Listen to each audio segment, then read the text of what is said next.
Okay, so today's Varuthini Ekadasi.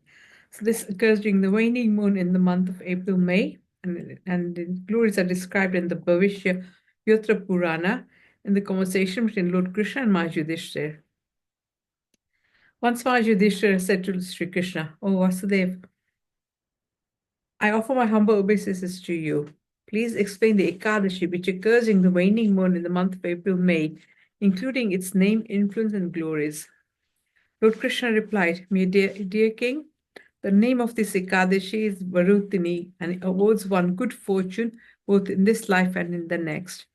By following the vow of this Ekadashi, a living entity attains perpetual happiness, diminishes his sinful reactions, and becomes greatly fortunate. By observing this vow, an unfortunate wife becomes fortunate. A human being attains happiness and prosperity both in this life and in the next. They become free from the cycle of birth and death. All the sinful reactions are nullified, and they attain devotional service to the Lord.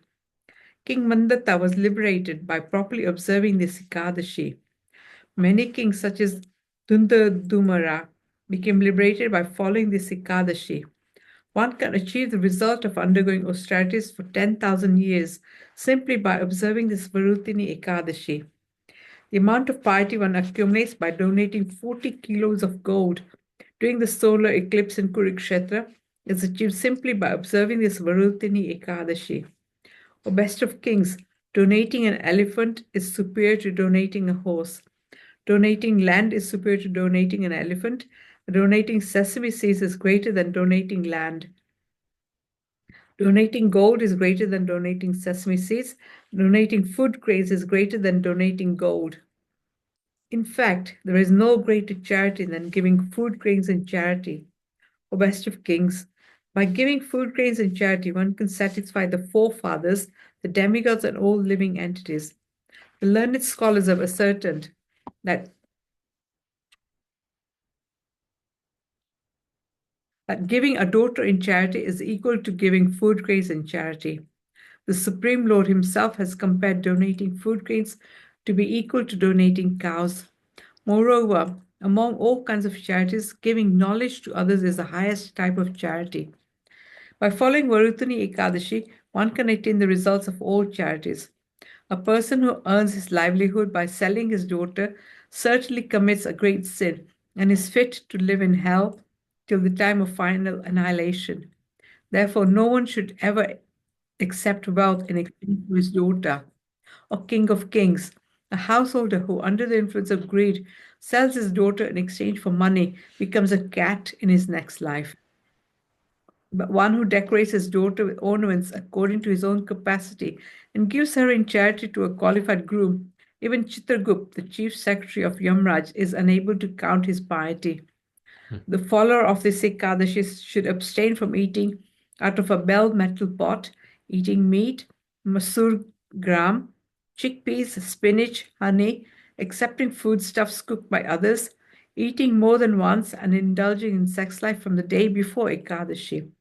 He should not indulge in gambling, sleeping, eating betel nuts, brushing his teeth, blaspheming anyone, gossiping, speaking with a sinful person, becoming angry and telling lies on duty on the day of Ekadashi. On the day after Ekadashi, you should not eat on a plate made of bell metal, eat meat, masurgram, and honey, and you should abstain from speaking lies, doing exercise, laboring hard, eating more than once, indulging in sex life, shaving the head or face, applying oil to the body, and eating foodstuff cooked by others. One should carefully avoid all the above mentioned prohibitions which destroy the vow of Ekadashi.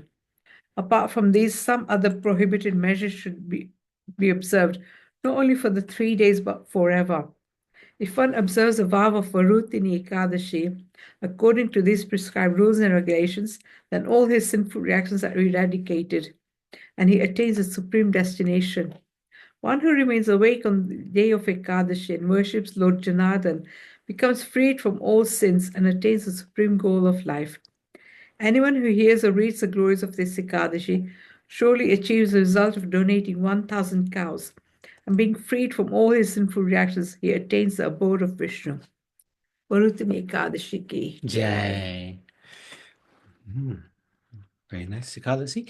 Any questions, any comments? Anybody like to say anything about this Ekadasi?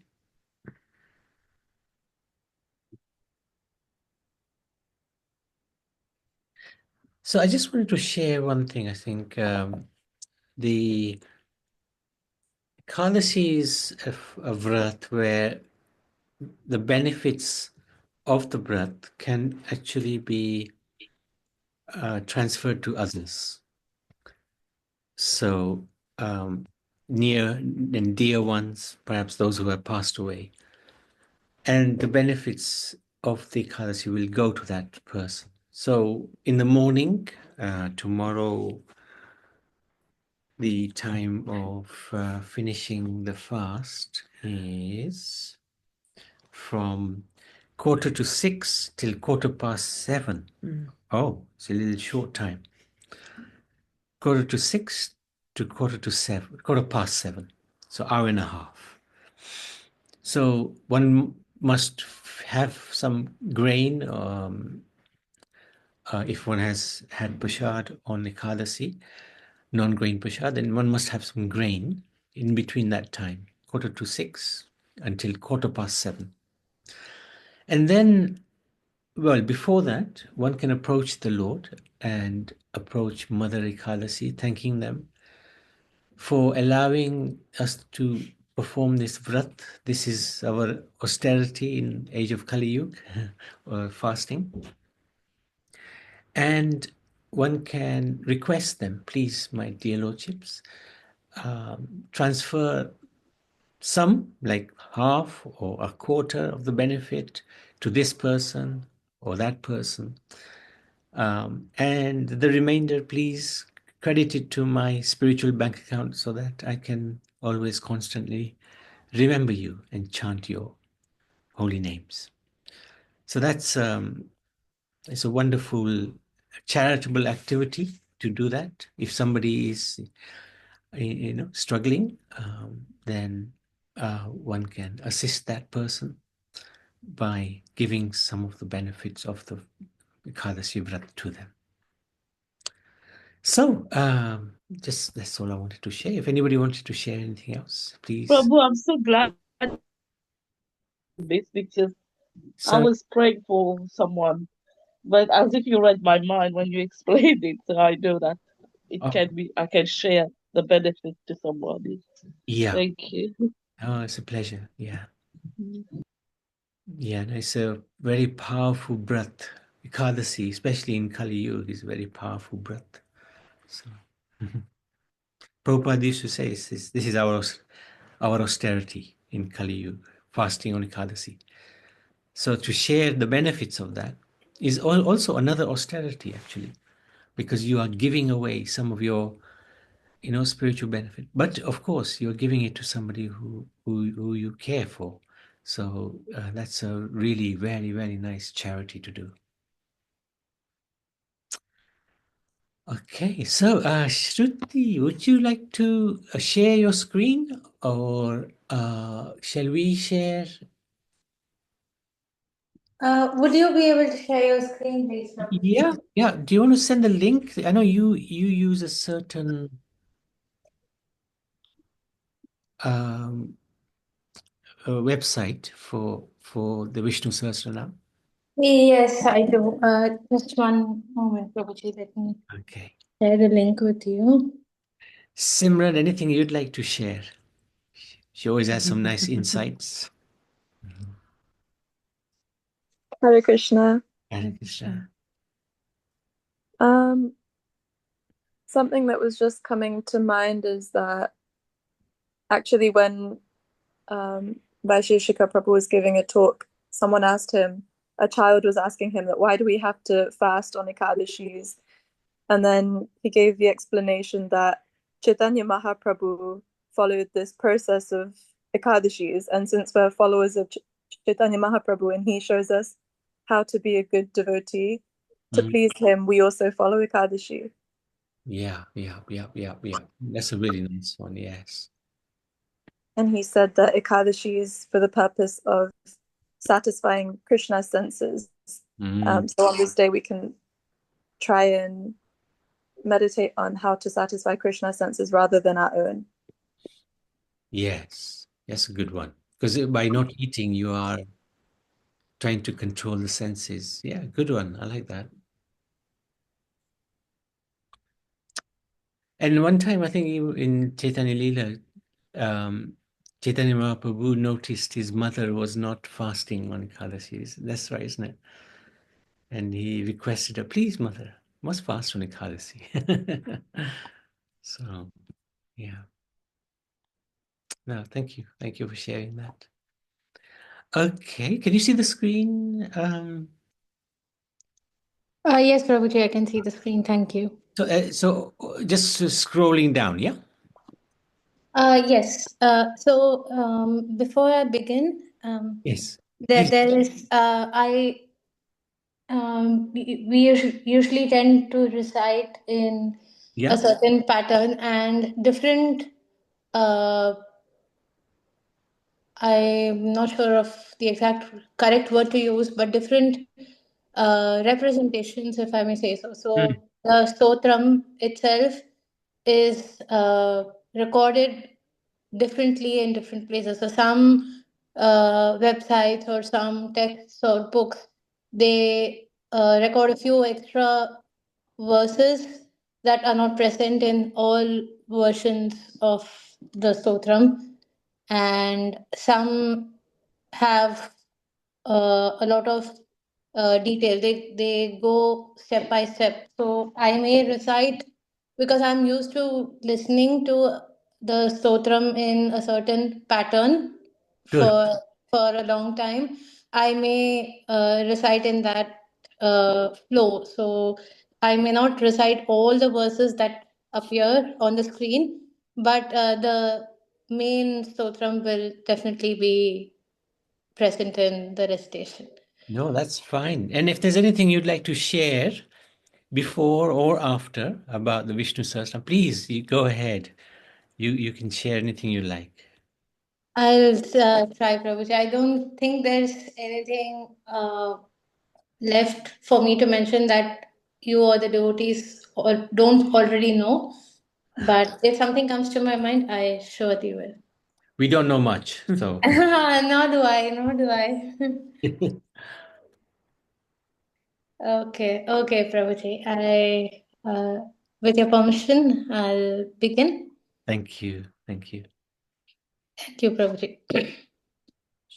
ॐ शुक्लाम्बरधरं विष्णुं शशिवर्णं चतुर्भुजं प्रसन्नवदनं ध्यायेत् सर्वविघ्नोपशान्तये व्यासं वसिष्ठनप्तारं शक्तेः पौत्रमकल्मषं पराशरात्मजं वन्दे शुकतातं तपोनिधिं व्यासाय विष्णुरूपाय व्यासरूपाय विष्णवे नमो वै ब्रह्मनिधये वासिष्ठाय नमो नमः अविकाराय शुद्धाय नित्याय परमात्मने सदैकरूपरूपाय विष्णवे सर्वजिष्णवे यस्य स्मरणमात्रेण जन्मसंसारबन्धनात् विमुच्यते नमस्तस्मै विष्णवे प्रभविष्णवे ॐ नमो विष्णवे प्रभविष्णवे श्रीवैशम्पायन उवाच श्रुत्वा धर्मानशेषेण पावनानि च सर्वशः युधिष्ठिरः शान्तनवं पुनरेवाभ्यभाषत युधिष्ठिर उवाच किमेकं दैवतं लोके किं वाप्येकं परायणं स्तुवन्तः कं कमर्चन्तः प्राप्नुयुर्मानवा शुभम् को धर्मः सर्वधर्माणां भवतः परमो मतः किं जपन्मुच्यते जन्तुर्जन्म संसारबन्धनात् श्रीभीष्म उवाच जगत्प्रभुं देवदेवम् अनन्तं पुरुषोत्तमं स्तुवन्नाम सहस्रेण पुरुषः सततोत्थितः तमेव चार्चयन् नित्यं भक्त्या पुरुषमव्ययम् ध्यायन् स्तुवन्नमस्यंश्च यजमानस्तमेव च अनादिनिधनं विष्णुं सर्वलोकमहेश्वरं लोकाध्यक्षं स्तुवन्नित्यं सर्वदुःखातिगो भवेत् ब्रह्मण्यं सर्वधर्मज्ञं लोकानां कीर्तिवर्धनं लोकनाथं महद्भूतं सर्वभूतभवोद्भवम् एष मे सर्वधर्माणां धर्मोऽधिकतमो मतः यद्भक्त्या पुण्डरीकाक्षं स्तवैरर्चेन्नरः सदा परमं यो महत्तेजः परमं यो महत्तपः परमं यो महद्ब्रह्म परमं यः परायणम् पवित्राणां पवित्रं यो मङ्गलानां च मङ्गलम् दैवतं दैवतानां च भूतानां यो व्ययः पिता यतः सर्वाणि भूतानि भवन्त्यादियुगागमे यस्मिंश्च प्रलयं यान्ति पुनरेव युगक्षये तस्य लोकप्रधानस्य जगन्नाथस्य भूपते विष्णोर्नाम सहस्रं मे शृणु पापभयापहम् यानि नामानि गौणानि विख्यातानि महात्मनः ऋषिभिः परिगीतानि तानि वक्ष्यामि भूतये ऋषिर्नाम्नां सहस्रस्य वेदव्यासो महामुनिः छन्दोऽनुष्टुप् तथा देवो भगवान् देवकीसुतः अमृतांशूद्भवो बीजं शक्तिर्देवकी नन्दनः त्रिसामाहृदयं तस्य शान्त्यर्थे विनियुज्यते विष्णुं जिष्णुं महाविष्णुं प्रभविष्णुं महेश्वरम् अनेकरूपदैत्यान्तं नमामि पुरुषोत्तमम् ॐ अस्य श्रीविष्णोर्दिव्यसहस्रनामस्तोत्रमहामन्त्रस्य श्रीवेदव्यासो भगवान् ऋषिः अनुष्टुप् छन्दः श्रीमहाविष्णुः परमात्मा श्रीमन्नारायणो देवता अमृतांशूद्भवो भानुरिति बीजं देवकीनन्दनस्रष्टेति शक्तिः उद्भवः क्षोभणो देव इति परमो मन्त्रः शङ्खभृन्नन्दकी चक्रीति कीलकम् शार्ङ्गधन्वा गदाधर इत्यस्त्रं रथाङ्गपाणिरक्षोभ्य इति नेत्रं त्रिसामा सामगः सामेति कवचम् आनन्दं परब्रह्मेति योनिः ऋतुः सुदर्शनकाल इति दिग्बन्धः श्रीविश्वरूप इति ध्यानं श्रीमहाविष्णुप्रीत्यर्थे सहस्रनाम जपे विनियोगः ध्यानं क्षीरोदन्वत्प्रदेशे शुचिमणिविलसत्सैकते मौक्तिकानां मालाक्लृप्तासनस्थस्फटिकमणिनिभैर्मौक्तिकैर्मण्डिताङ्गः शुभ्रैरभ्रैरदभ्रैरुपरि विरचितैर्मुक्तपीयूषवर्षैः आनन्दीनः पुनीयादरिनलिनगदाशङ्खपाणिर्मुकुन्दः भूपादौ यस्य नाभिर्व्यदसुरनिलश्चन्द्रसूर्यौ च नेत्रे कर्णावाशाशिरोद्यौर्मुखमपि दहनो यस्य वास्तेयमब्धिः अन्तस्थं यस्य विश्वं सुरनरखगो भोगिगन्धर्वदैत्यैः चित्रं रम्यते तं त्रिभुवनवपुषं विष्णुमीशं नमामि ॐ नमो भगवते वासुदेवाय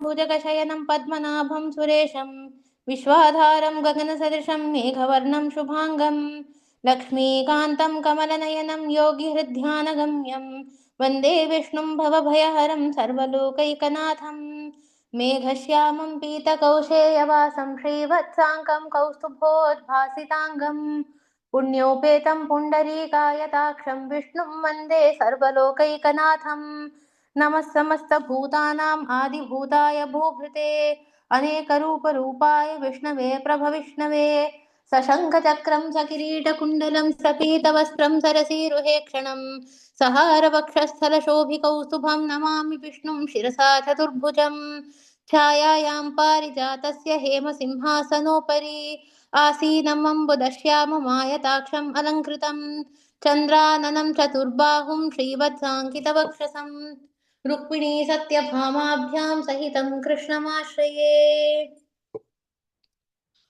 ॐ विश्वं विष्णुर्वषट्कारो भूतभव्यभवत्प्रभुः भूतकृद्भूतभृद्भावो भूतात्मा भूतभावनः भूतात्मा परमात्मा च मुक्तानां परमागतिः अव्ययः पुरुषः साक्षी क्षेत्रज्ञोऽक्षर एव च योगो योगविदां नेता प्रधानपुरुषेश्वरः नारसिंहवपुः श्रीमान् केशवः पुरुषोत्तमः सर्वशर्वशिवस्थाणुर्भूतादिर्निधिरव्ययः सम्भवो भावनो भर्ता प्रभव प्रभुरीश्वरः स्वयं भूषम्भुरादित्यः पुष्कराक्षो महास्वनः अनादिनिधनो धाता विधाता धातुरुत्तमः अप्रमेयो हृषीकेश पद्मनाभो मरप्रभुः विश्वकर्मा मनुस्त्वष्टा स्थविष्ठस्थविरो ध्रुवः अग्राह्यः शाश्वतकृष्णो लोहिताक्षप्रतर्दनः प्रभूतस्त्रिककुब्धाम पवित्रं मङ्गलं परम् ईशानः प्राणदः प्राणो ज्येष्ठश्रेष्ठः प्रजापतिः हिरण्यगर्भो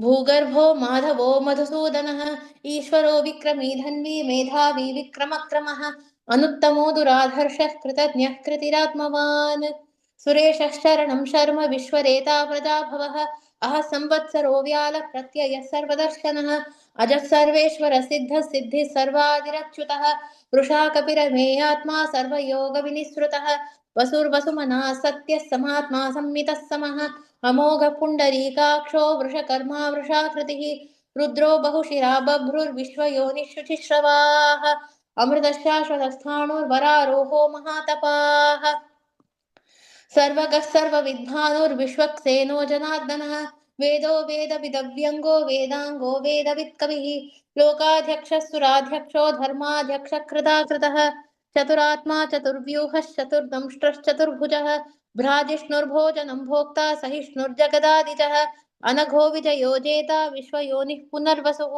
उपेन्द्रो वामनः प्रांशुरमोघः शुचिरूर्जितः अतीन्द्रः सङ्ग्रहः सर्गो धृतात्मा नियमो यमः वेद्यो वैद्यः सदा योगी वीरः माधवो मधुः अतीन्द्रियो महामायो महोत्साहो महाबलः महाबुद्धिर्महावीर्यो महाशक्तिर्महाद्युतिः अनिर्देश्य वपुः श्रीमान् अमेयात्मा महादृधृक् महेश्वासो महीभर्ता श्रीनिवासः सतां गतिः अनिरुद्धः सुरानन्दो गोविन्दो गोविदाम्पतिः मरीचिर्दमनोहंसः सुपर्णो भुजगोत्तमः हिरण्यनाभः सुतपाः पद्मनाभः प्रजापतिः अमृत्युः सर्वदृक्सिंह सन्धाता सन्धिमान् स्थिरः अजो दुर्मर्षणः शास्ता विश्रुतात्मा सुरारिः गुरुर्गुरुतमो धाम सत्यः सत्यपराक्रमः निमिषो निमिषस्रग्वी वाचस्पतिरुदारधीः अग्रणीर्ग्रामणी श्रीमान् न्यायो नेता समीरणः सहस्रमूर्धा विश्वात्मा सहस्राक्षः सहस्रपात् आवर्तनो निवृत्तात्मा संवृतः सम्प्रमर्दनः अह संवर्तको वह्निरनिलो धरणीधरः सुप्रसाद प्रसन्नात्मा विश्वधृग्विश्वभुग् विभुः सत्कर्ता सत्कृतः साधु जह्नुर्नारायणो नरः असङ्ख्येयो प्रमेयात्मा विशिष्टः शिष्टकृच्छुचिः सिद्धार्थः सिद्धसङ्कल्प सिद्धिदः सिद्धिसाधनः वृषा हि वृषभो विष्णुर्वृषपर्वा वृषोदरः वर्धनो वर्धमानश्च विविक्तश्रुतिसागरः सुभुजो दुर्धरो वाग्मी महेन्द्रो वसुदो वसुः नैकरूपो बृहद्रूपः शिपिविष्टप्रकाशनः ओजस्तेजोद्युतिधर प्रकाशात्मा प्रतापनः रुद्धस्पष्टाक्षरो मन्त्रश्चन्द्रांशुर्भास्करद्युतिः अमृतांशोद्भवो भानुशशबिन्दुः सुरेश्वरः औषधं जगतः सेतुः सत्यधर्मपराक्रमः भूतभव्यभवन्नाथः पवनः पावनो नलः कामः कामकृत्कान्तः कामः कामप्रदप्रभुः युगादिकृद्युगावर्तो नैकमायो महाशनः अदृश्यो विरक्तरूपश्च सहस्रजिदनन्तजित् इष्टो विशिष्टशिष्टेष्टः शिखण्डी नहुषो वृषः क्रोधः क्रोधकृत्कर्ता विश्वबाहुर्महीधरः अच्युत प्रथित प्राण प्राणदोपासवानुजः अपान्निधिरधिष्ठानम् अप्रमत्तः प्रतिष्ठितः स्कन्द स्कन्दधरो धुर्यो वरदो वायुवाहनः वासुदेवो बृहद्भानुरादिदेवः पुरन्दरः अशोकस्तारणस्तारः शूरः शौरिर्जनेश्वरः अनुकूलशतावर्तः पद्मी पद्मनिभेक्षणः पद्मनाभोरविन्दाक्ष पद्मगर्भः शरीरभृत् महर्धिरुद्धो वृद्धात्मा महाक्षो गरुडध्वजः अतुलशरभो भीम समयज्ञो हविर्हरिः सर्वलक्षणलक्षण्यो लक्ष्मीवान् समितिञ्जयः विक्षरो रोहितो मार्गो हेतुर्दामोदरः सह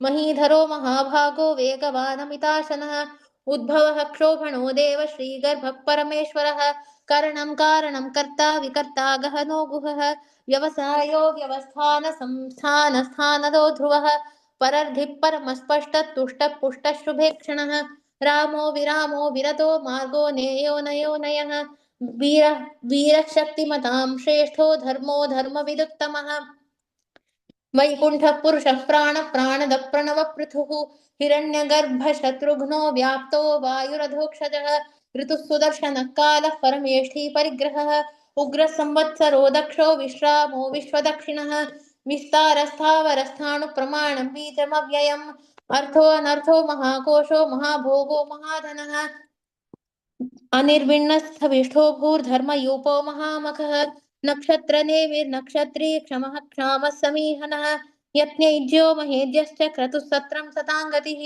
अनिरुद्धसुरानन्दो गोविन्दो गोविदाम्पतिः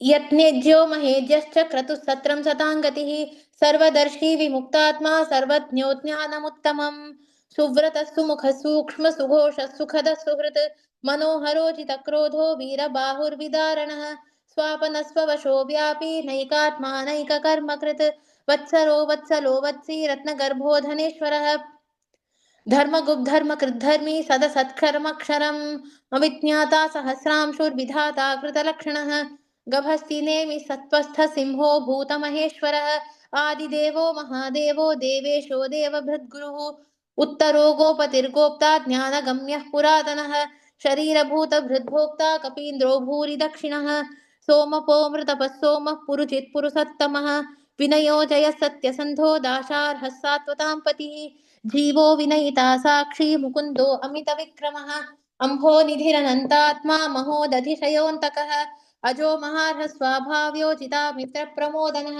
आनन्दो नन्दनो नन्दः सत्यधर्मा त्रिविक्रमः महर्षिः कपिलाचार्य कृतज्ञो मेदिनीपतिः त्रिपदस्त्रदशाध्यक्षो महाशृङ्गः कृतान्तकृत् महावराहो गोविन्दः सुषेणः कनकाङ्गदी गुह्यो गभीरो गहनो गुप्तश्चक्रगदाधरः वेधास्वाङ्गोजितकृष्णो दृढसङ्कर्षणोच्युतः वरुणो वारुणो वृक्षपुष्कराक्षो महामनाः भगवान् भगहानन्दी वनमाली हलायुधः आदित्यो ज्योतिरादित्य सहिष्णुर्गतिसत्तमः सुधन्वा खण्डपरशुर्दारुणो द्रविणप्रदः दिवस्पृक् सर्वदृग्व्यासो वाचस्पतिरयो निजः त्रिसामासामगः साम निर्वाणं भेषजं भिषक् सन्न्यासकृच्छमशान्तो निष्ठा शान्तिः परायणम् शुभाङ्गशान्तिदस्रष्टा कुमुदः कुवलेशयः गोहितो गोपतिर्गोप्ता वृषभाक्षो वृषप्रियः अनिवर्ती निवृत्तात्मा संक्षेप्ताक्षेमकृच्छिवः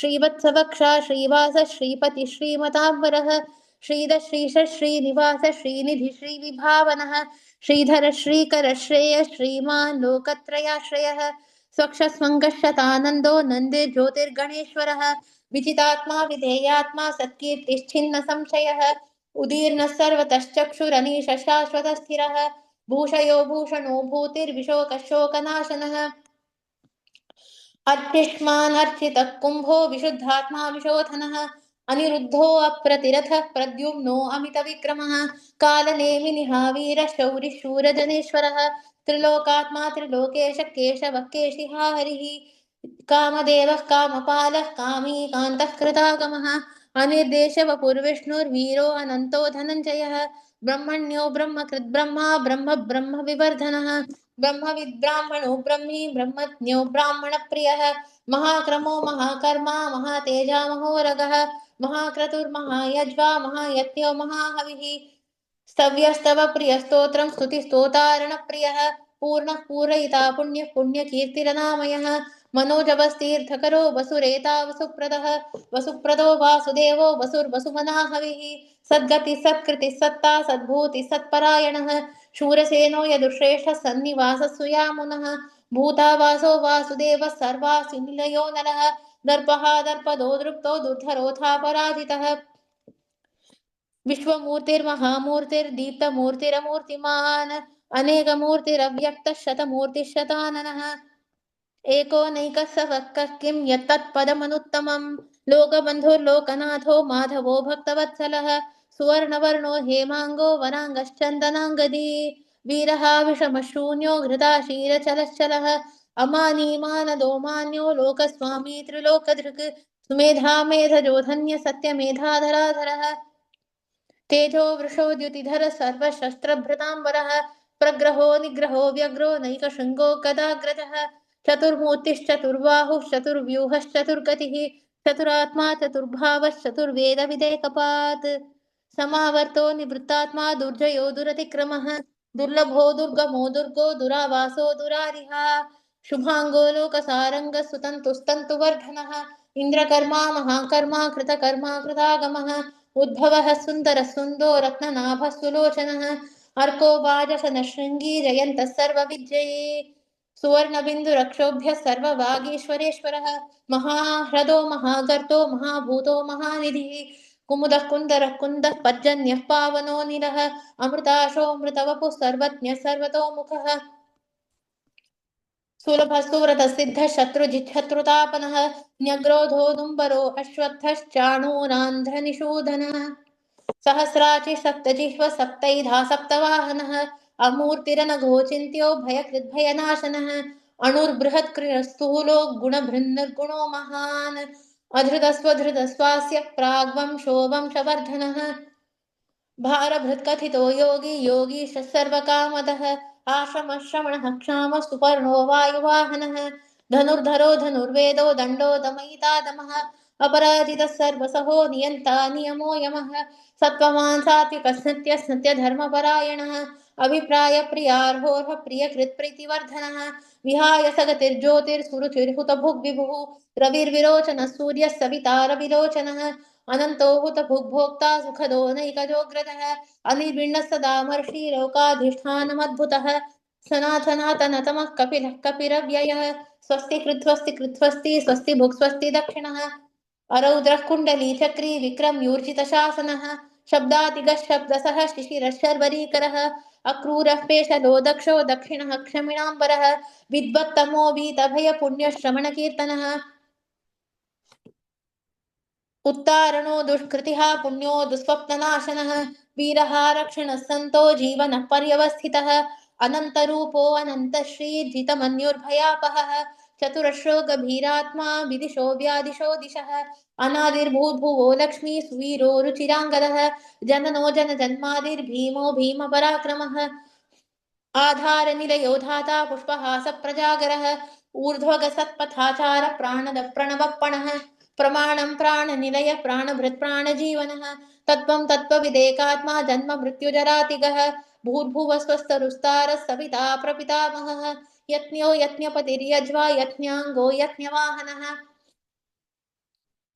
यज्ञभृद्यज्ञकृत्यज्ञे यज्ञभुग्यज्ञसाधनः यज्ञान्तकृत्यज्ञगुह्यम् अन्नम् अन्नाद एव च आत्मयोनि स्वयं जातो वैखानः सामगायनः देवकी नन्दनस्रष्टा क्षितीशः पापनाशनः शङ्खभृन्नन्दकी चक्रीशार्ङ्गधन्वा गदाधरः रथाङ्गपाणिरक्षोभ्यः सर्वप्रहरणायुधः सर्वप्रहरणायुध ॐ नम इति वनमाली गदीशार्ङ्गी शङ्खी चक्री च नन्दकी श्रीमान्नारायणो विष्णुर्वासुदेवोऽभिरक्षतु वनमाली गदीशार्ङ्गी शङ्खी चक्री च नन्दकी श्रीमान्नारायणो विष्णुर्वासुदेवोऽभिरक्षतु वनमाली गदीशार्ङ्गी शङ्खी चक्री च नन्दकी श्रीमान्नारायणो विष्णुर्वासुदेवोऽभिरक्षतु श्रीवासुदेवोऽभिरक्षतु ॐ नम इति श्रीभीष्म उवाच इतीदं कीर्तनीयस्य केशवस्य महात्मनः नाम्नां सहस्रं दिव्यानाम् अशेषेण प्रकीर्तितं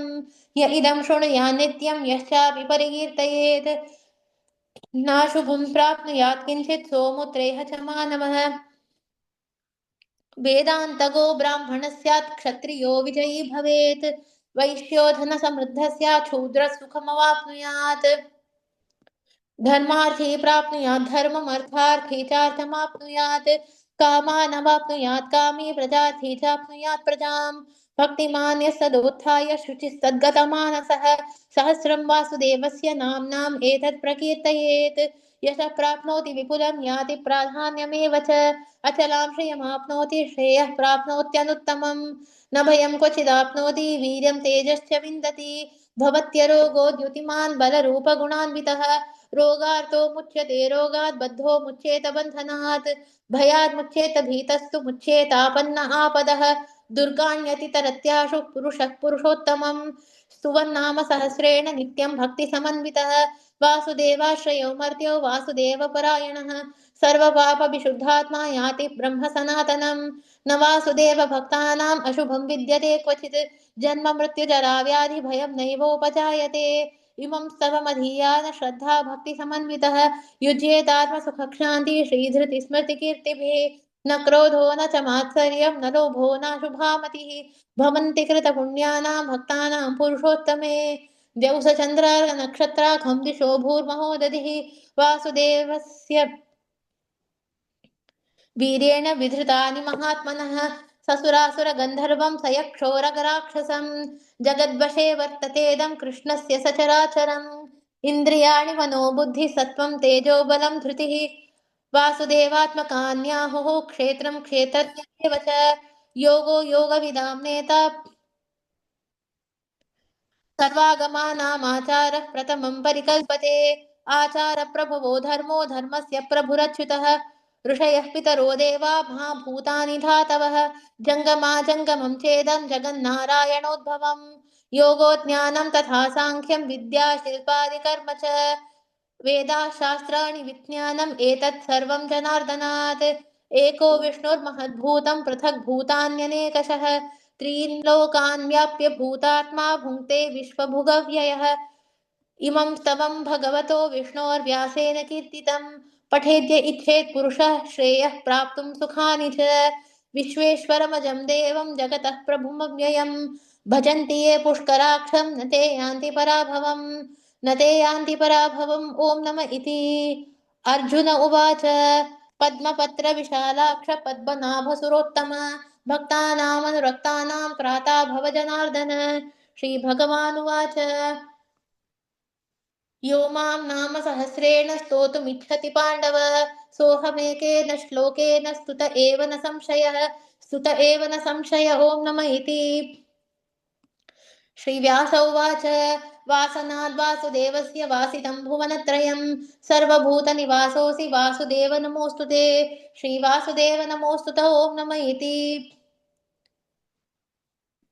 श्रीपार्वत्युवाच केनोपायेन लघुना विष्णोर्नाम सहस्रकं पठ्यते पण्डितैर्नित्यं श्रोतुमिच्छाम्यहं प्रभो श्रीईश्वर उवाच श्रीराम राम रामेति रमे रामे मनोरमे सहस्रनाम तत्तुल्यं राम नाम वरानने श्रीराम राम रामेति रमे रामे मनोरमे सहस्रनाम तत्तुल्यं राम नाम वरानने श्रीराम राम रामेति रमे रामे मनोरमे सहस्रनाम तत्तुल्यं राम नाम वरानने श्रीराम नाम वरानन ॐ नम इति ब्रह्मोवाच नमोऽस्त्वनन्ताय सहस्रमूर्तये सहस्रपादाक्षिशिरोरुबाहवे सहस्रनाम्ने पुरुषाय शाश्वते सहस्रकोटियुगधारिणे नमः श्रीसहस्रकोटियुगधारिणे नमो नम इति सञ्जय उवाच यत्र योगेश्वरः कृष्णो यत्र पार्थो धनुर्धरः तत्र श्रीर्विजयो भूतिर्ध्रुवा नीतिर्मतिर्मम श्रीभगवानुवाच अनन्याश्चिन्तयन्तो मां ये जना पर्युपासते तेषां नित्याभियुक्तानां योगक्षेमं वहाम्यहं परित्राणाय साधूनां विनाशाय च दुष्कृतां धर्मसंस्थापनार्थाय सम्भवामि युगे युगे आर्ता विषण्णा शिथिलाश्च भीता घोरेषु च व्याधिषु वर्तमानाः सङ्कीर्त्य नारायण शब्दमात्रं विमुक्तदुःखाः सुखिनो भवन्तु कायेन वाचा मनसेन्द्रियैर्वा बुद्ध्यात्मना वा प्रकृते स्वभावात् करोमि यद्यत् सकलं परस्मै नारायणायेति समर्पयामि हरे Krishna Hare Krishna. Thank you so much, Shruti. Thank you, Prabhuji. Thank you for the opportunity. Amazing, as always. Very, very good. Thank you. So, anything else you'd like to share at all? Just a thought that occurred. So there are so many verses in this Yeah. recitation of the Vishnu Sahasranama. But with all Sahasranama stotrams, there is a general pattern.